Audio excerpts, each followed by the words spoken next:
live. Yeah, we going live. Hey, we going live. Yeah, we going live. Yeah, we going. Yeah, we going. Yeah, we going live. From the 50-yard line, we going live. From the 50-yard line, we going live. From the 50-yard line. Hey. Hello, beautiful people. Hello. I am Jarrett, the football genius Burgess. And I am Stephanie Fitzpatrick, a.k.a. the Advantage Coach. And this is episode 52 of the Field to the Real podcast. Look, we making some waves, y'all. We making some waves. Yeah. And you know what? Before we get this episode started, it would not be right if we didn't shout out the Frederick Douglass Lady Astros, who just about an hour ago completed their back-to-back championship. Yes, go Astros! Run. So shout out to the young ladies. I saw them walking through the hall this morning. They looked super focused. They were super focused, right? I'm sure. Yeah, they went down there and got it done. So I'm so proud of them. So proud of those young ladies. Back-to-back state championships is not an easy feat. Right. It's not an easy feat. And so you can't diminish that. That is awesome. So excited for them. Right. And it's funny, too. So I had heard, obviously I knew about them winning the state championship last year. Mm-hmm. So when they started the season 0-2 with two big losses to Columbia and McEachern. Okay. And so kind of the rumblings around the school was, have they gotten complacent? And they lost a big chunk of the kids that they had that last year were a lot of seniors. So yeah. Okay, and so this was like an incredible feat for them to win back to back. Not only did they have to fight being complacent, they had to fight, losing personnel. Right. Oh yeah. So shout out to them. I ain't want to spend too much time on it because I know, it's good. I know. But I just wanted to shout some Astro pride. Right. Yes. I will. Shoot, let's get to it. We got Who's Really Right. Yeah. And you brought this one to my attention. I didn't even think about it. Yeah. But after I started thinking about it, I was like, yo, this is a good topic. And so our question for Who's Really Right this week is, would you trade OBJ, Odell Beckam Jr., would you trade for Odell Beckam Jr. if you were the Packers? Yeah. And this is an interesting one because he spent a few years in New York. Mm-hmm. This was his first year with the Cleveland Browns. Mm-hmm. And this would be, essentially this would be his third team in 3 seasons. Mm-hmm. Yep. So, as always, ladies first. Of course. Okay, so where do I start? So I'm going to say this. I'm not going to talk about this from a football perspective. I'm going to talk about this from a chemistry perspective. My point, obviously, my side of this is no. If I'm the Packers, I do not go after OBJ. Okay. And reason being, I'm not sure that the Packers is the team that can handle a diva. Okay. I cannot, in my own just recollection, remember them ever having someone. They've always just kind of been a blend of guys who just went out and worked hard. Mm-hmm. You know what I mean? They got it done. They have, to me, one of the best quarterbacks in the game in Aaron Rodgers. I think he's on the downside, but he's still one of the better quarterbacks. Okay. And so bringing chemistry is so important to me. And so I just feel like bringing OBJ, who is such a diva, into this mix would disrupt their culture, the fabric of what the Packers are about. Yeah. Because I cannot even, there's no argument. I can't have an argument with you on talent. Why wouldn't they want it if it was just about talent? You know what I mean? Like the stuff that the dude did in New York, I believe he still got it in him. He just needs, it would take a Aaron Rodgers to pull it out.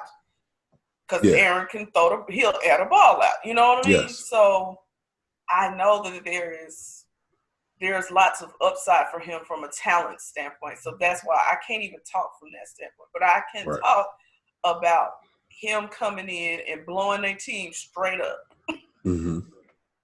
Because it would just be too much for they've never handled anything like that before. You've got a relatively new head coach. I just don't see it being a smart move on their part for that reason. Okay. And I understand, it's all about winning in the NFL, but I don't think they'll win even with the talent because the chemistry will be off. Okay. Yeah. I'm gonna tell you why I feel like this is a match made in heaven. Okay. Actually, for all of the reasons that you just said, while OBJ is a diva, and I do agree with that. So we'll use the term diva. But the only thing I've ever questioned about his antics on the football field was sometimes he allows his emotions to get the better of him.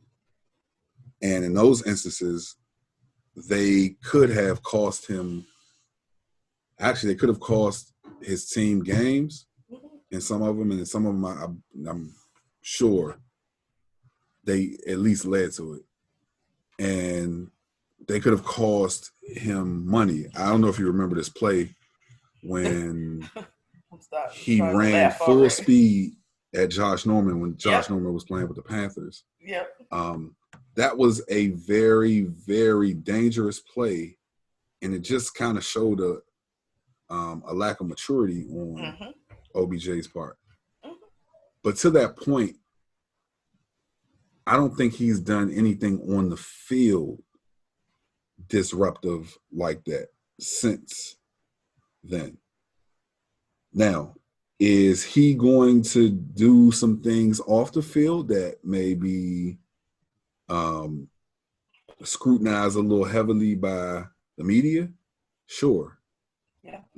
I think they probably made a big deal about the thing at LSU, but you're a public figure and you got to be careful about what you do, how it looks.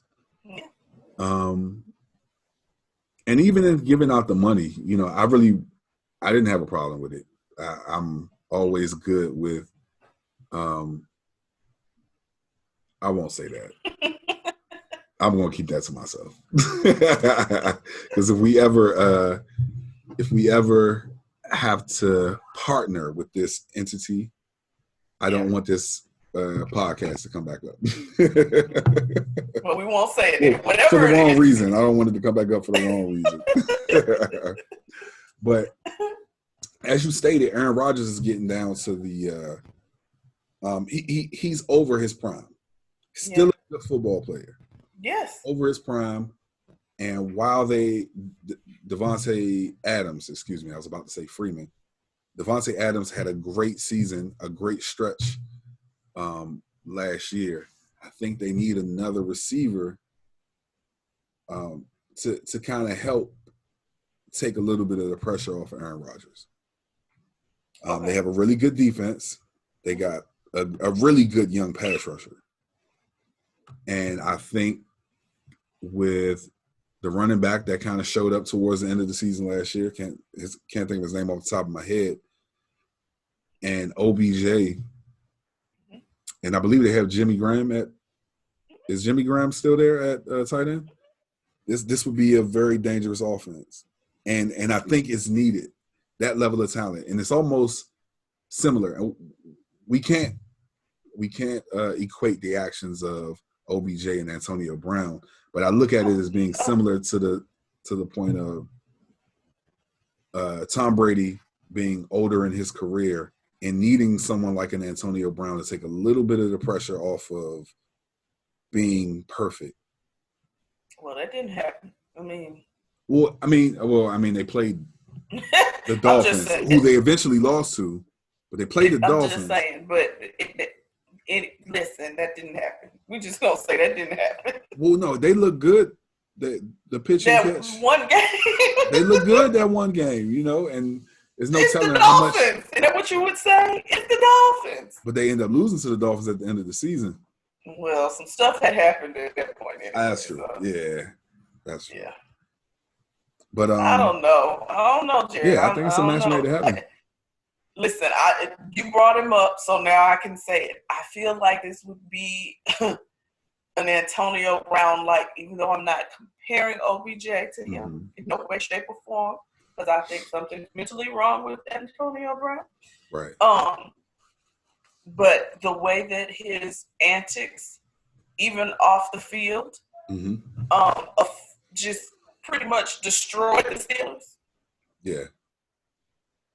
They haven't been the same team since. I don't want to see that. You know what I mean? And again, that's one of those situations before Antonio. They've had some big name people come through there, but it had gotten to be similar to the Packers, and that it was just a lot of, I hate to call them, but utilitarian players. Right.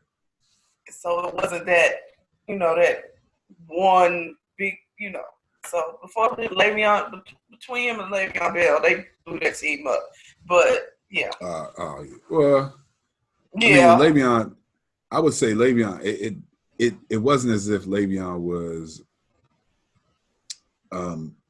doing things like Antonio Brown. No. That's not what I'm saying. Le'Veon's issue was, I want my money. That chemistry thing is important. Yeah. And I'm sure both of them, and Antonio Brown has actually come out and apologized, but I'm pretty sure that both of them probably regret the way that they exited. I know you got to at this point, Le'Veon. Both of y'all money. Right. Because we still got to understand that this is a business, and some of these guys, while you do want to win a championship and you want to win a Super Bowl, you also want to maximize the amount of money that, you collect. This is life-changing, generation-changing type wealth. Right. Yeah. I get it. So I certainly understand from that standpoint. Yeah. I get it. But yeah. Well, y'all just have to tell us who you think is really right. Who's really right? Who's really right? Would you, if you were the Packers GM, would you make a trade for OBJ? Let us know who you think is really right. Jarrett says yes. Stephanie says no. Vote for Jarrett. So this is just your strategy now. Every week. I'm just subliminally. I'm going to throw out the subliminal. Vote for Jarrett. For the people who can only hear us and can't see us. Right. Man. Now put the cameras on me, put the cameras on me, put the cameras on me, put the cameras on me, put the cameras on me, put the cameras on me, put the cameras